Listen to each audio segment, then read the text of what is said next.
मित्रों नमस्कार, मैं मयंक त्रिपाठी नव ज्ञान ज्योतिष चैनल पर आप सभी दर्शकों का हार्दिक स्वागत करता हूं। आज के वीडियो में जानकारी देंगे कि सिंह राशि वालों का सितंबर और अक्टूबर का महीना कैसा रहने वाला है। मैंने लिखा है इन दोनों महीने आपकी ज़बरदस्त तरीके से तूती बोलने वाली है, आपके नाम का डंका बजेगा। सबसे पहले आप ये जान लीजिए कि ग्रहों का गोचर जब बढ़िया होता है और कहीं ना कहीं जब दशाएं भी हमारा फेवर कर जाती हैं तो वह समय हमारा ग्रोइंग पीरियड होता है। उस पीरियड में हम जो कुछ भी करना चाहें या जो भी हमारी ख्वाहिशें होती हैं सभी पूरी हो जाती हैं।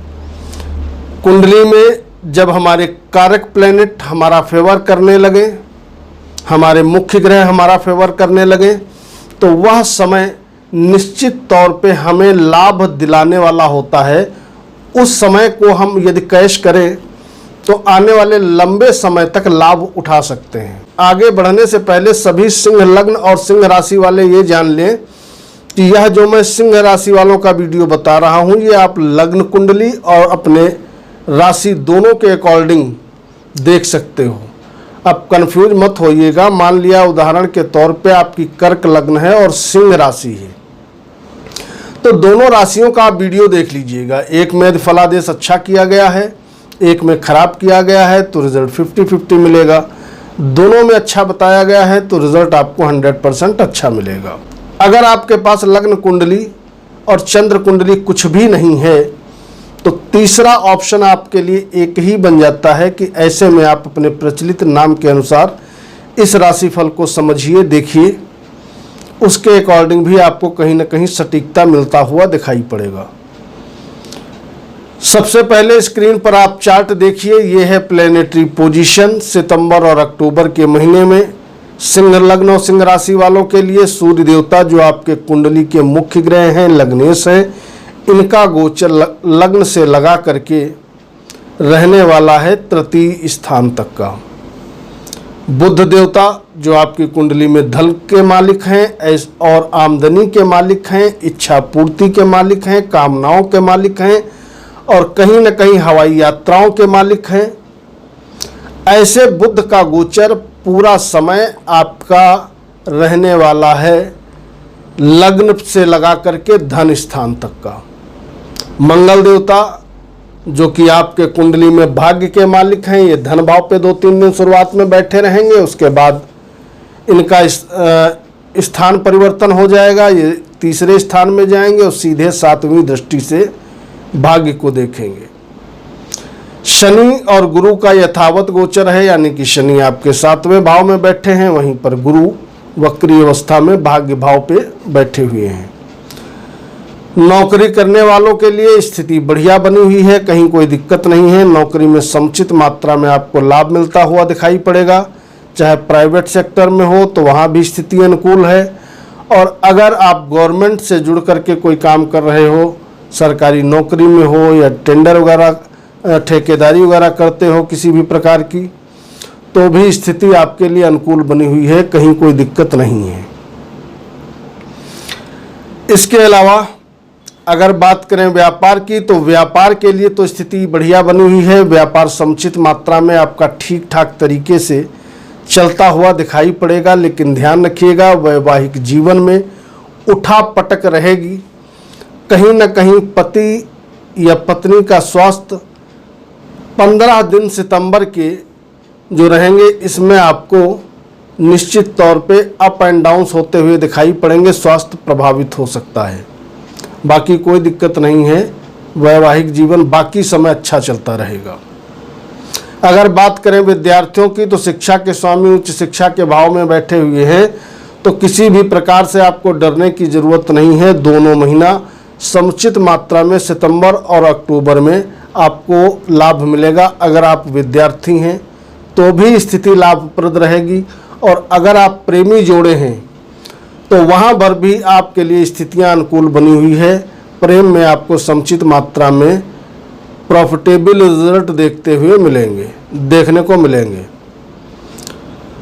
इसके बाद अगर बात करें भाग्य की, तो भाग्येश 3 तो भाग्य आपका थोड़ा नरम रहेगा जब ये सितंबर शुरू होगा। सभी सिंह लग्न और सिंह राशि वालों के लिए लेकिन बाकी पूरा समय भाग्य जबरदस्त तरीके से आपका साथ देता रहेगा, क्योंकि मंगल का जो गोचर है ना वो हो जाएगा तीसरे स्थान में और चौथे स्थान में, और गुरुदेव बृहस्पति भी भाग्य भाव को संभाले हुए हैं। तो इसका मतलब ये रहा कि दोनों महीने दैवी कृपा आपके पास बनी रहेगी आपके ऊपर, जिसके फलस्वरूप कार्य क्षेत्र में या किसी भी क्षेत्र में आप जाओगे तो निश्चित तौर पे लाभ मिलता हुआ दिखाई पड़ेगा।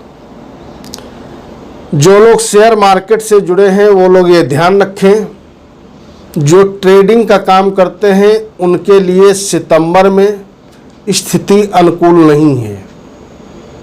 उनके लिए स्थिति अच्छी बनेगी 15 अक्टूबर से। लेकिन अगर आप लॉन्ग टर्म के इन्वेस्टर हो, लंबे समय के लिए पैसा लगाते हो, तो आपको घबराना नहीं है। तो स्थिति आपके लिए बढ़िया बनी हुई है, निश्चित तौर पे आपको लाभ मिलता हुआ दिखाई पड़ेगा।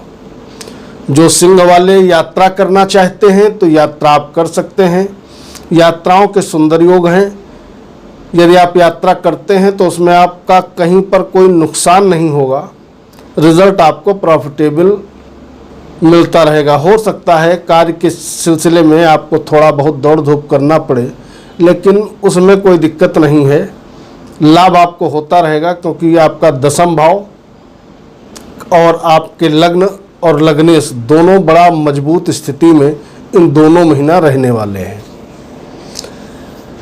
इसके बाद अगर बात करें कोर्ट कचहरी वाद विवाद की, तो भैया अगर आप कोर्ट कचहरी वाद विवाद में फंसे हो तो उसमें स्थिति सामान्य बनी हुई है। लेकिन सभी सिंह वालों को एक काम जरूर करना चाहिए, कोशिश करिए कि सितंबर और अक्टूबर के महीने में आप कर्जे का भैया लेन देन न करो, तो आपके लिए स्थिति बढ़िया बनी है। क्योंकि कर्ज का लेन देन यदि आप करते हो तो उसके लिए समय की चाल अनुकूल नहीं है। कहने का मतलब ये है कि पैसा ना किसी को इस पीरियड में आप दीजिए और ना ही पैसा किसी से उधार लीजिए, तो आपके लिए अच्छा रहेगा। बाकी शत्रुओं से आपको कोई खतरा नहीं है। किसी भी काम में हाथ डालोगे आपको सफलता मिलेगी। व्यापार आपका उन्नति करेगा, नौकरी में आपको उन्नति देखने को मिलेगी। अब बात कर लें अगर पैसा कितना आएगा, क्योंकि पैसे के लिए लोग बड़ा आजकल परेशान हैं, सारी दुनिया एक तरफ पैसा एक तरफ। तो धन के मालिक और आमदनी के मालिक दोनों ही डिपार्टमेंट आपकी कुंडली में होते हैं बुध देवता, और ऐसे बुध देवता का जो गोचर है आपके लग्न भाव से लगा करके धन भाव तक रहने वाला है। जब तक लग्न में रहेगा आमदनी का भाव बढ़ेगा, लेकिन कहीं ना कहीं खर्चे होते रहेंगे। यानी कि सितंबर के महीने में आमदनी तो ज़बरदस्त होगी, क्योंकि भाग्य भी आपके साथ है और आय के मालिक भी आपके साथ हैं, लेकिन कहीं ना कहीं मैंने बताया दौड़ धूप करनी पड़ेगी। तो हो सकता है धन का आपके व्यय भी हो। लेकिन अक्टूबर का महीना जो है वो पैसे के लिए बहुत अच्छा रहने वाला है। चारों दिशाओं से पैसा आपको आता हुआ दिखाई पड़ेगा। यदि आप कोई काम कारोबार कर रहे हो तो, अगर आप घर पे ही बैठे रहते हो तो बहुत से लोग ये कहते हैं कि मैं तो घर पे रहता हूँ, मेरे लिए भी क्या फ़ायदेमंद स्थिति बनी हुई है। तो भैया ग्रहों का गोचर है, वो ग्रह पार्सलिटी नहीं करते हैं कि आप घर में बैठे हो या जॉब पे जा रहे हो। गोचर बढ़िया है, अगर काम कारोबार आप इस पीरियड में कर रहे हो तो जाहिर सी बात है आपको भी लाभ मिलेगा। लेकिन अगर अब मैं घर पर अपने बैठा रहूं और मेरी राशि के अकॉर्डिंग गोचर बहुत बढ़िया है, दशा भी फेवर कर रही है, लेकिन मैं कर कुछ नहीं रहा हूँ, अपने घर बैठा हूँ, कहीं जाना ही नहीं चाहता हूँ, तो गोचर कितना भी बढ़िया हो जाए, दशाएं कितनी भी बढ़िया क्यों ना हो जाए, ग्रह ला करके मुझे कुछ नहीं देने वाले हैं। जो लोग काम कारोबार कर रहे हैं उनको प्रॉफिटेबल रिजल्ट मिलेगा, चाहे वो खेती बाड़ी काम कर रहे हैं, चाहे छोटी नौकरी कर रहे हैं, चाहे छोटा बिजनेस कर रहे हैं या बड़ा नौकरी या बिजनेस कर रहे हैं, उनको निश्चित तौर पे हर क्षेत्र में लाभ मिलेगा। लेकिन कभी कभी ऐसे सवाल आते हैं कि मैं तो खेती करता हूं, तो भैया क्या खेती में लाभ नहीं होता है? अगर लाभ नहीं होता तो आप खेती करते क्यों हो? जब फायदेमंद स्थिति बनेगी तो चाहे राजा हो उसके लिए भी बनेगी राशि के अकॉर्डिंग, और या रंक हो उसके लिए भी बनेगी, लेकिन उसमें रोल गड़बड़ कहाँ पे हो जाता है। मान लिया गोचर के अकॉर्डिंग तो स्थिति बढ़िया है, लेकिन महादशा हमारी चल रही है किसी ऐसे ग्रह की जो कि हमारे कुंडली में अकारक हैं। और दूसरी चीज, अब मान लिया इस कुंडली में चंद्रमा 12वें का मालिक होता है, 12वें का, इसकी दशा आ जाए या शनि की दशा आ जाए और सिंह लग्न आपकी हो, तो गोचर कितना भी बढ़िया क्यों ना हो, शुभ फलों में कमी आएगी। तो ग्रह पार्शलिटी नहीं करते हैं, दशा के अकॉर्डिंग उपाय करिए। अगर कुंडली नहीं है तो सभी सिंह राशि वालों के लिए ब्रह्मास्त्र उपाय एक ही बन जाता है, और वह उपाय है ओम आदित्याय नमः। इस मंत्र का जितना अधिक आप जप करते रहोगे, आपका व्यक्तित्व निखरेगा, समाज में आपका वर्चस्व बढ़ेगा, आपको कई प्रकार के लाभ होंगे। कल मिलेंगे, वीडियो को लाइक करिएगा। मयंक त्रिपाठी को अनुमति दीजिए। नमस्कार।